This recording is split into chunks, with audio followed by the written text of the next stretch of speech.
আপনারা শুনছেন horror story with চঞ্চল। কাল্পনিক ভূতের অসাধারণ সমস্ত কাহিনী।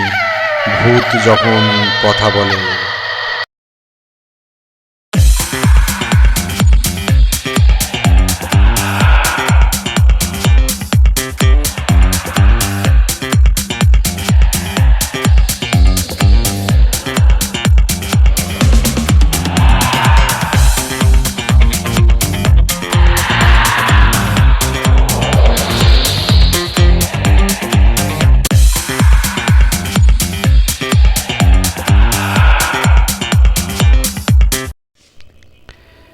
নমস্কার বন্ধুরা, আশা করি আপনারা সকলে ভালো আছেন।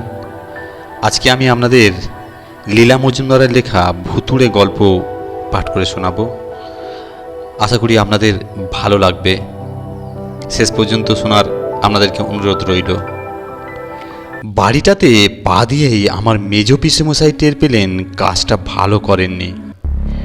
বাড়িটার বাইরে থেকেই গা ছমছম করে।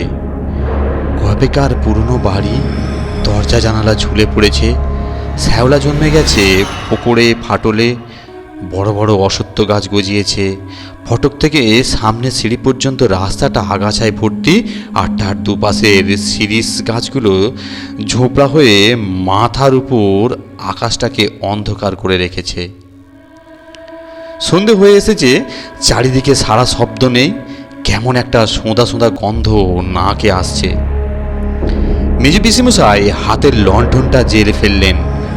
বারবার দোতলার ভাঙা জানালার উপর চোখ পড়তে লাগলো।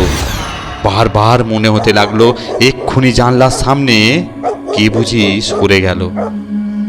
মেজ পিসেমশাইয়ের তো অবস্থা কাহিল, অথচ উনি ভূত বিশ্বাস করেন না। সেই জন্য তাল ঠুকে ঠুকে পড়লেন বাড়ির ভিতরে। গঙ্গার উপরে বাড়ি, ঢুকেই একটা বড় খালি হরঘর আবছা হাতে হাঁ করে রয়েছে। লণ্ঠনের আলোতে দেয়ালে পিসেমশাইয়ের প্রকাণ্ড ছায়াটা নড়ে বেড়াচ্ছে। পিসেমশাই তাড়াতাড়ি হল পেরিয়ে গঙ্গার ধারে এসে দাঁড়ালেন।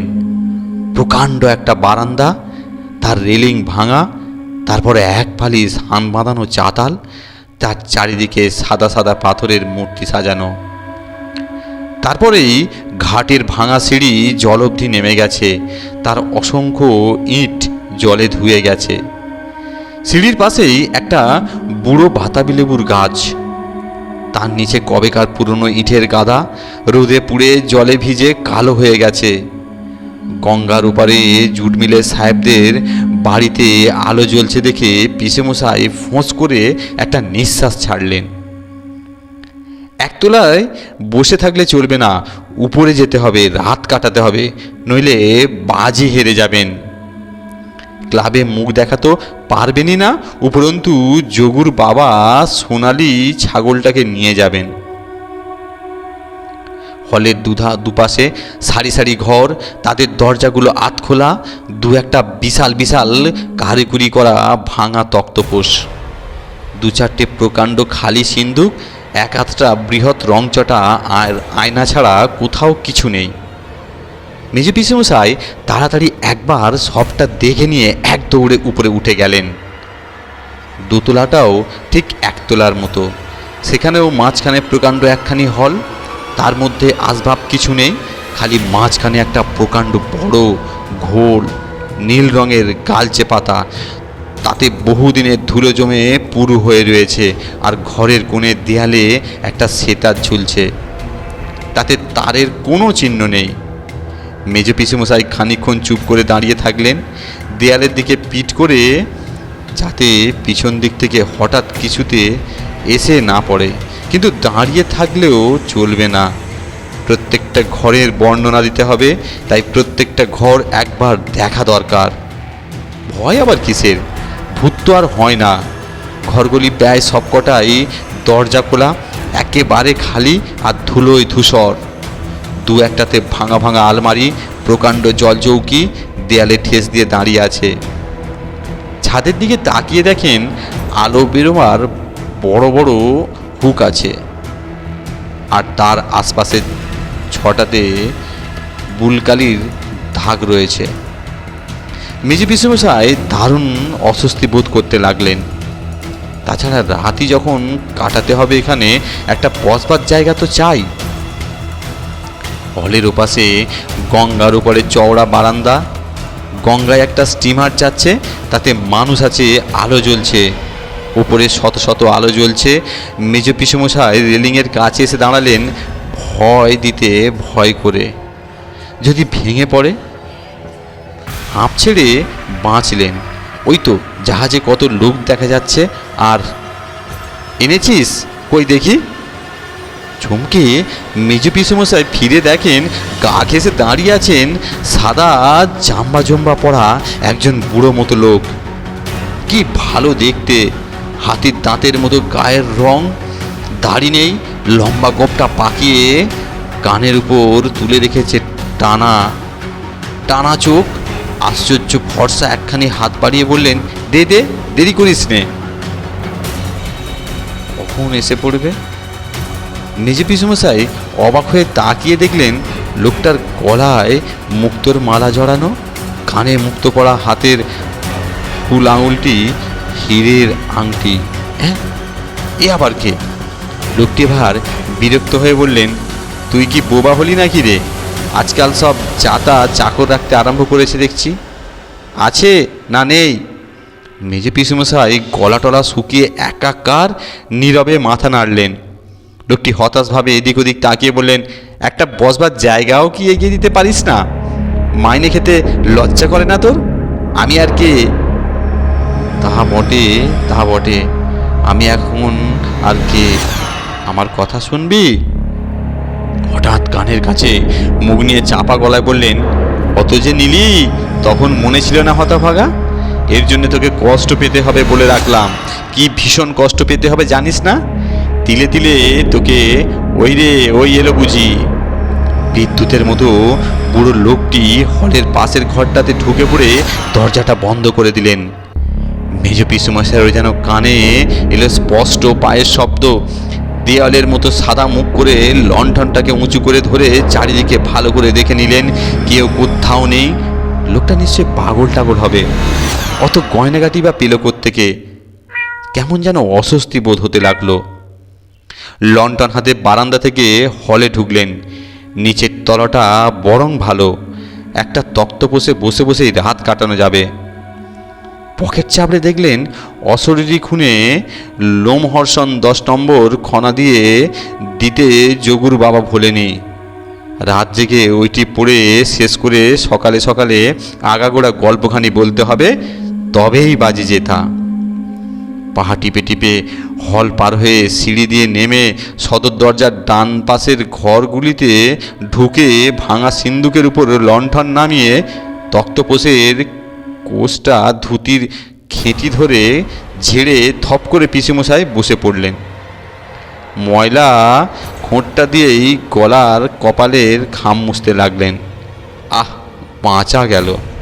ভাগ্যিস ভূতে বিশ্বাস করেন না, নইলে তো আজ ভয়ে আদমারা হয়ে যেতে হতো। সামনের রং চটা আয়নাতে একখানি সাদা ছায়া পড়ল। বুড়ো লোকটি ধীরে ধীরে ঘরে ঢুকে অনুনয়ের স্বরে বললেন, দিয়ে দে না বাবা, তোর আর কি কাজে লাগবে বল? যারা দেয় তারা প্রাণ হাতে করে এনে দেয়, না পেলে আমার প্রাণ বেরিয়ে যায়। কেন দিচ্ছিস না বাপ? একে একে সবই তো প্রায় নিয়েছিস, আরও চাস বুঝি? তোর প্রাণে কি মায়া দয়াও নেই? প্রথম যখন এলি কি ভালো মানুষটি ছিলি। আমি উপরে ওই নীল গাছেলটাতে বসে সেতার বাজাতাম, আর তুই বারান্দায় দাঁড়িয়ে দাঁড়িয়ে হাঁ করে শুনতিস। তোকে কত না ভালোবাসতাম, এটা ওটা রোজই দিতাম। কত না ভালো মানুষ সেজে থাকতিস। ভেতরে ভেতরে তুই যে এত বড় একটা বিশ্বাসঘাতক কেউটে সাপ, তা কি আর জানি? মেজ পিসেমশাই লাফিয়ে উঠে এক হাত সরে দাঁড়ালেন। বুড়ো লোকটি খানিকটা এগিয়ে এলেন, রাগে তার দু চোখ লাল হয়ে গেল। ফর্সা দুটা মুঠা পাকিয়ে মেজ পিসেমের নাকের কাছে ঘুষি তুলে বললেন, একদিন এই ঘুষিকে দেশ শুদ্ধ লোকে ভয় করত। কোম্পানির সাহেবরা এসে এর ভয়ে পা চাটত। এখন বুড়ো হয়ে গেছি, দুর্বল হয়ে গেছি, তাই আমার বাড়িতে আমার মাইনে খাইয়ে খাওয়া চাকরও হয়ে তোর এত বড় অস্পর্ধা? তবে এখনো মরিনি, এখনো তোকে এক মুঠো ভস্যে না রে না। কি বাজে কথা বলছি, দিয়ে দে বাবা, দিয়ে দে, দেখ তোকে তোকে তার বদলে কি দেব। এই বলে বুড়ো লোকটি আঙুল থেকে হীরের আংটিখানি খুলে মেজ পিসেমশাইয়ের দিকে বাড়িয়ে দিলেন। মরিয়া হয়ে পিসেমশাই এদিক ওদিক তাকালেন, কি যে দেবেন তা ভেবে না পেয়ে পকেটে হাত দিতেই গোলাপি বিড়ির প্যাকেট দুটোর উপরে হাত পড়ল। তাই বের করে বুড়োর হাতে দিয়ে দিলেন। সত্যি দিলি? আহ, বাঁচালি বাবা, এই নে, আমি আশীর্বাদ করছি তোর 100 বছর পরমায়ু হবে। এই বলে আর এক মুহূর্ত অপেক্ষা না করে মেজ পিসেমশাইয়ের বুক পকেট আংটি ফেলে দিয়ে হলের মধ্য দিয়ে সিঁড়ির দিকে দে ছুট। পিসেমশাই হাঁ করে তাকিয়ে রইলেন। সিঁড়ির প্রথম ধাপটা অবধি তাকে লণ্ঠনের ক্ষীণ আলোকে দেখতে পেলেন। তারপর যেন সে বাতাসে মিলিয়ে গেল, আর পিসেমশাইও তক্ষুনি আরে বাপ বলে মূর্ছা গেলেন। পরদিন সকালে যোগুর বাবা, পটলের মামা, আমার বাবা আর 5-7 জন গিয়ে ঠাঁ ধরে টেনে পিসেমশাইয়ের ঘুম ভাঙালেন। উঠে দেখেন ঘর দৌড় রোদে ভরে গেছে। তারা বললেন, উপরে গেছিলিস? তবে দে উপরের বর্ণনা দে। ঠিক বলছেন কি না পরখ করবার জন্য সবাই মিলে উপরে গেলেন। পিসেমশাইও গেলেন। সব ঘরদোর শূন্য, হাঁ হাঁ করছে। যোগুর বাবা তো রেগে টং। ইস, অত ভালো ছাগলছানা হাতছাড়া হয়ে গেল। ইস, ক্লাবের রাক্ষসগুলোকে তার উপর বাজি খাওয়াতে হবে। মাটিতে অশরীরী খুনে পড়েছিল। হ্যাঁ, ঠিক হয়েছে, বড় যে ঘুমাচ্ছিলিস, বইটা পড়ছিলিস, বল তবে আগাগোড়া গল্পটা বল। মেজ পিসেমশাইয়ের মুখে আর কথাটি নেই। মনে মনে দেখতে পেলেন যোগুর বাবা সোনালি ছাগলটাকে দাঁড়িয়ে দাঁড়িয়ে বাড়ি নিয়ে যাচ্ছেন। সারা রাত ঘুম লাগিয়েছেন, স্বপ্ন দেখেছেন, তার উপযুক্ত সাজা তো হবেই। লজ্জায় দুঃখে মাথা নিচু করতেই চোখে পড়ল বুক পকেটের ভিতরের সেই হীরের আংটি, ঝলঝল করছে। মেজে পিসেমশাই গা ঝাড়া দিয়ে উঠে বসে বললেন, নিয়ে যা তোর ছাগল। ইস, ভারী তো ছাগল। বলে আর এক মুহূর্ত অপেক্ষা না করে সোজা বাড়ি মুখে রওনা দিলেন। অনুগ্রহ করে আপনারা এরকম মজার ভৌতিক গল্প শোনার জন্য আমার চ্যানেলটি সাবস্ক্রাইব করুন, আমার পাশে থাকুন, আর সবার আগে নোটিফিকেশান পাওয়ার জন্য অবশ্যই সাবস্ক্রাইব করবেন। ধন্যবাদ। আপনারা সুস্থ থাকবেন, ভালো থাকবেন।